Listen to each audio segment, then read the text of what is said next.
Welcome to July. Tax revenue expectations are down significantly given the impact of the pandemic on a state almost completely dependent on sales tax revenue. Washington has one of the worst and most regressive tax codes in the country, with disproportionate impacts on low-income families. Worse still, that tax code is very volatile in reaction to reductions in consumer spending, like we're seeing today. As I write this, we're uncertain about what the legislature will do. My conversations with several key legislators and stories in the press make it clear that the legislature doesn't agree on a strategy yet. Many of them believe that Congress will enact additional supports for key services like us, and there's interest in parts of the legislature for revenue increases to prevent large cuts. We want to adopt a strategy that preserves our ability to deliver services and allows for the possibility of new revenue. We expect to know a lot more in the next few months.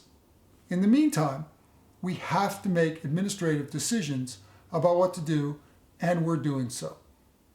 The key in a revenue shortfall like we're facing today is to focus expenditures on key strategic items and to preserve as much capital early so that you don't have to make even deeper cuts later.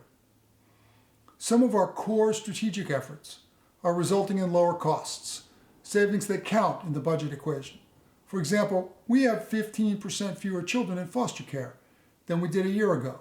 This is better for children, and it significantly reduces our foster care maintenance payment budget. A lot of hard work went into this, and I want to congratulate Child Welfare for this.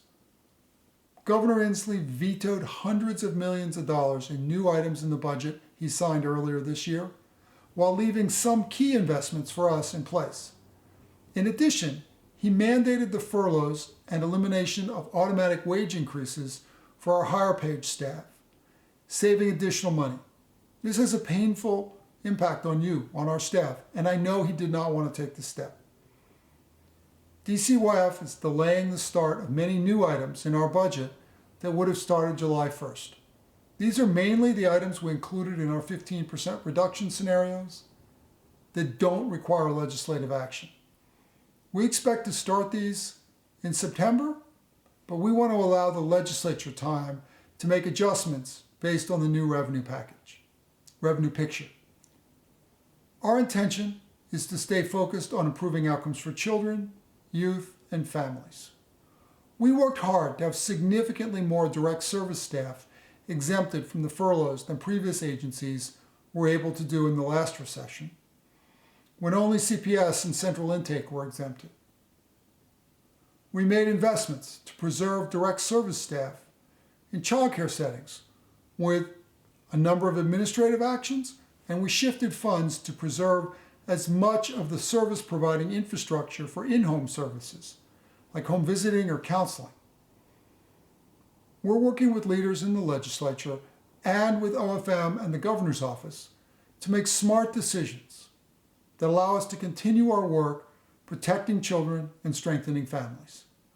Together, we can work wonders, and I'm proud to be working with all of you. We got this. Stay safe, wear your mask, come on, wash your hands, and please don't go to parties. Thank you.